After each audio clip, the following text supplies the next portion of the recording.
बिस्मिल्लाहिर्रहमानिर्रहीम। आज हम गुफ्तगू करने जा रहे हैं तलाश खिज़र के ऊपर।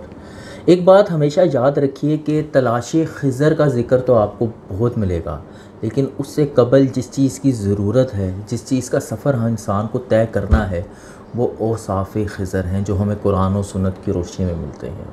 वो क्या हैं, उनको अपनी अमली ज़िंदगी के अंदर ले कर आना, यही ज़्यादा राह है तलाश खिज़र की। हज़रत खिज़र अलैहिस्सलातु वस्सलाम को खिज़र क्यों कहा जाता है? वैसे तो उर्फ़ आम में हम ये वर्ड खिज़र यूज़ करते हैं, लेकिन ये असल में खदिर है। अरबी में इसको खदिर पढ़ा जाता है। तो बहरहाल जो उर्फ़ आम में चल रहा है, हम उसी को इस्तेमाल करेंगे अपनी इस गुफ्तगू के अंदर। हज़रत खिज़र अलैहिस्सलातु वस्सलाम को खिज़र कहने की जो वजूहात हैं, उनमें एक तो सबसे पहली यहाँ से ही औसाफ में से एक वस्फ़ हमें मिलेगा। आपने मेरी बातों पे तवज्जो रखनी है कि इसलिए कहा जाता है, इसलिए आपको तवील ज़िंदगी मिली, इसलिए आज तक जब भी हम उम्र का ज़िक्र करते हैं कि जा तुझे उम्र खिज़री रब ताला अता करे, तो इसलिए कहा जाता है कि आपको आपके वालिद हज़रत आदम अलैहिस्सलातु वस्सलाम की दुआ है कि उन्होंने फ़रमाया था कि जो भी तूफ़ान नूह के वक्त मेरे जिस्म अक़दस को निकाल के उसको महफूज जगह पर दोबारा तूफ़ान के थमने के बाद अल्लाह तबारक व तआला के इज़्न से ज़मीन में दफन कर देगा, अल्लाह तबारक व तआला यानी उनकी औलाद के अंदर से, अपने बेटों के अंदर ही आपने ज़िक्र फरमाया, तो अल्लाह तबारक व तआला उसको उम्र खैर और कसीर अता फ़रमाए, और उसके साथ साथ अल्लाह तबारक व तआला अपनी तरफ से उसको इसरार व मारिफ़ के उलूम अता फ़रमाए, जो इल्म लदुनी कुरान पाक में भी ज़िक्र है उनके हवाले से। तो ये आपको आपके वालिद की दुआ से कि जब वो तूफ़ान आया तो हज़रत खिज़र अलैहिस्सलातु वस्सलाम ने याद रखा और आपने अपने वालिद के जिस्म मुबारक को निकाल के महफूज मकाम पर मुंतकिल फ़रमाया। तो ये दुआए वालिद है, यानी वालिदैन की खिदमत औसाफ़ खिज़र में से पहला वस्फ़ है। अच्छा, आपका जो असल नाम है वो है बलिया बिन मलकान। अच्छा, और आपकी जो कुनियत है वो है अबुल अब्बास। आपका नाम बिमा आपकी कुनियत जो याद रखे, इसके लिए तफसीर सावी के अंदर ये है कि उसका ख़ातिमा ईमान पे होगा, यानी अभी ताल्लुक़ आपसे कायम हुआ नहीं, सिर्फ़ आपका नाम ही याद रखने की बरकत ये है, क्योंकि रब की तरफ से अता है आपके ऊपर ख़ास, जिसको सूरतुल कहफ़ में अल्लाह तबारक व तआला ने फ़रमाया कि आप पर अल्लाह ने अपनी ख़ास रहमत फ़रमाई और अल्लाह के ख़ास बंदों में से वो बंदे हैं। तो इसीलिए चूँकि ताल्लुक़ रब से है ना, अभी हम तसव्वुफ़ की गुफ्तगू कर रहे हैं, ताल्लुक़ रब से है, तो अल्लाह तबारक व तआला के करम से आपके नेक बंदे का नाम याद कर लेना वो सबब बनेगा इंशाअल्लाह ख़ात्मा बिल ईमान के ऊपर। ये तफसीर सावी ने लिखा है, यानी आपके नाम को याद करना बिमा आपकी कुनियत, उसकी ये फ़जीलत है। अच्छा, यहाँ पे मैं तवज्जो दिलाना चाहूँगा, हज़रत खिज़र अलैहिस्सलाम क्योंकि तवीलुल उम्र है और इस वक्त आपके ऊपर जो शरीयत नाफिज़ है, यानी तमाम अंबिया की सरकार अलैहिस्सलातु वस्सलाम के बाद जो उनकी शरीयत है वो मनसूख़ हो चुकी है, और हर एक ऊपर लाजिम है कि नबी मोहतरम सल्लल्लाहु ताला अलैहि वसल्लम ही की शरीयत को अपनाया जाएगा। तो आप इस वक्त शरीयत मुहम्मदी में हैं सल्लल्लाहु ताला अलैहि वसल्लम, तो आपके नाम को याद कर लेने की बरकत ये है।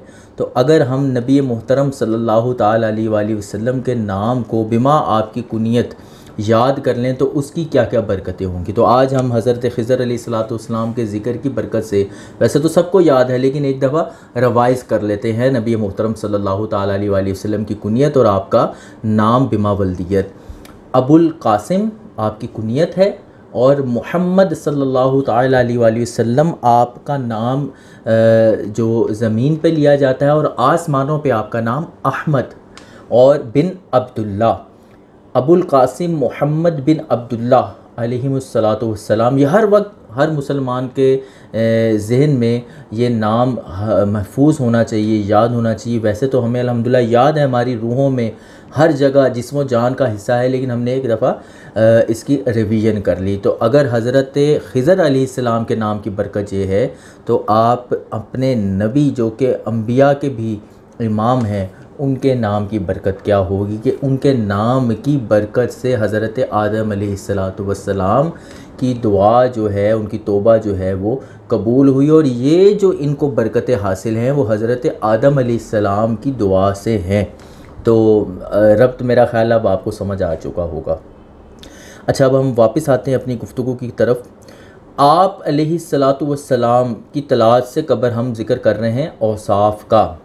अच्छा, पहला जो हमें अल्लाह तबारक व तआला ने ही असूल अता फ़रमा दिया है वो ये है कि अल्लाह ने हज़रत मूसा अलैहिस्सलाम को डायरेक्टली हज़रत खिज़र अलैहिस्सलातु वस्सलाम का पता नहीं बताया, बल्कि फ़रमाया कि एक मुर्दा मछली अपने साथ रख लो, दो समंदरों के मिलने की जगह पर, अगर जब वो ज़िंदा हो जाए और वो समंदर में चले जाए अपना रास्ता बनाते हुए, तो वहीं पे तुम लोग उसको पाओगे। किसको पाओगे? फ़वाजदा अब्दम मिन इबादिना आतैनाहु रहमतम मिन इंदिना व अल्लमनाहु मिन लदुन्ना रहमा।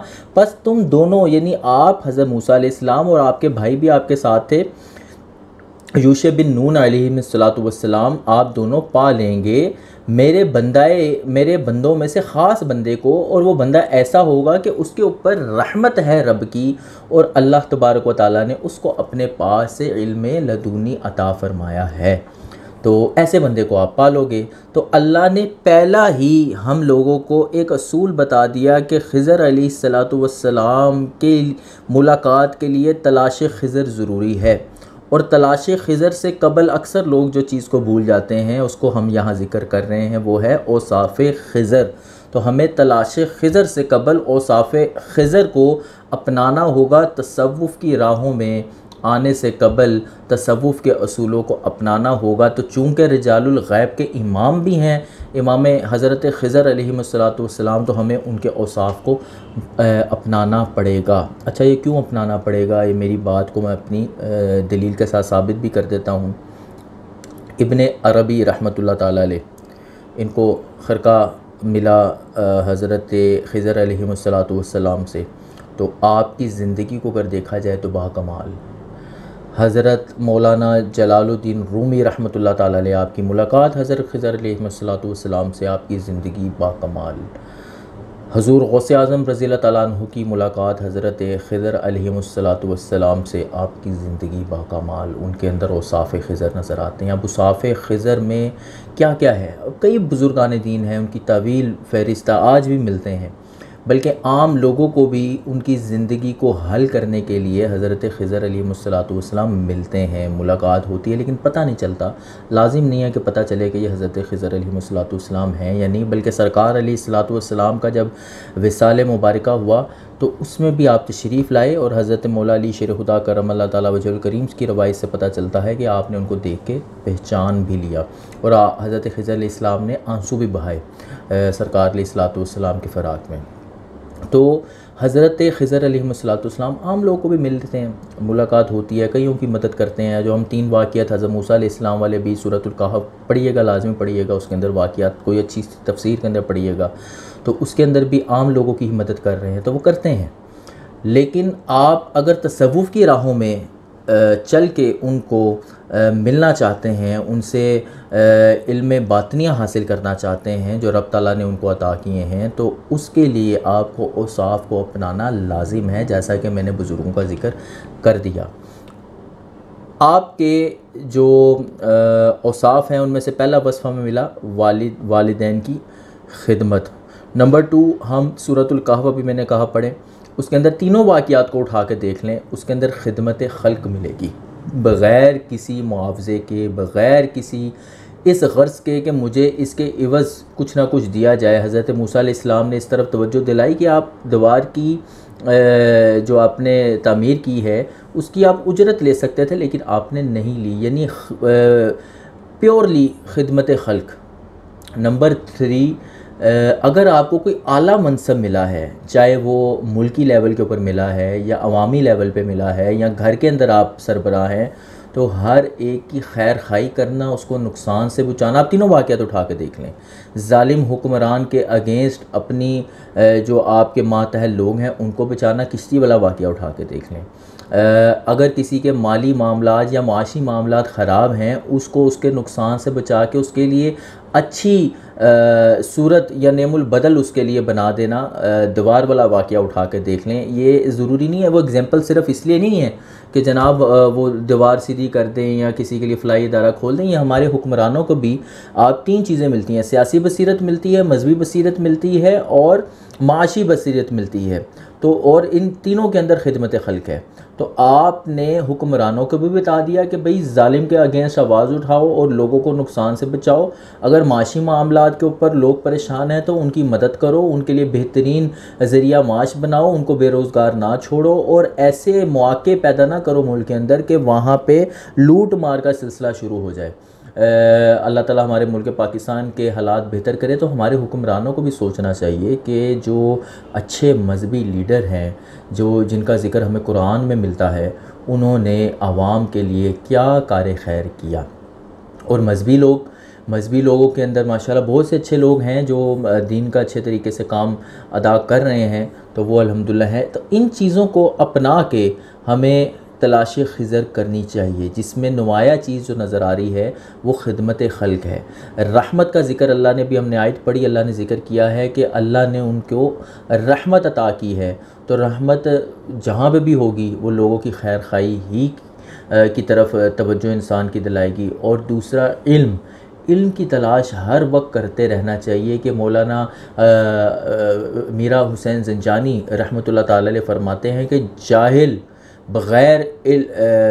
जो बग़ैर इल्म के फ़कीर है, यानी जो अपने आप को तसव्वुफ़ की राहों के इमाम समझते हैं लेकिन है वो इल्म से आरी, तो ऐसा जो फ़कीर है, यानी ऐसा जो अपने आप को सूफ़ी कहने वाला बंदा है, वो सूफ़ी नहीं है बल्कि वो कुफ़र के बराबर है उसका तसव्वुफ़ जो है, क्योंकि वो बहुत सी ऐसी खराफात अपने जुमलों के अंदर, अपने अमाल के अंदर कर देता है, जिसकी वजह से ये पूरे का पूरा आपको आजकल के ज़माने के अंदर भी ऐसे लोग मिलेंगे जिनकी वजह से ये तसव्वुफ़ की राहों वाले जो लोग हैं इनका मजाक उड़ाया जाता है, क्योंकि इनके अंदर जुहला बहुत सारे आ गए हैं। तो हज़रत मीरा हुसैन ज़ंजानी रहमतुल्लाह ताला अलैह ने पहले ही तवज्जो दिला दी कि जाहिल फ़कीर नहीं होता बल्कि वो काफिर के मुतरादिफ है।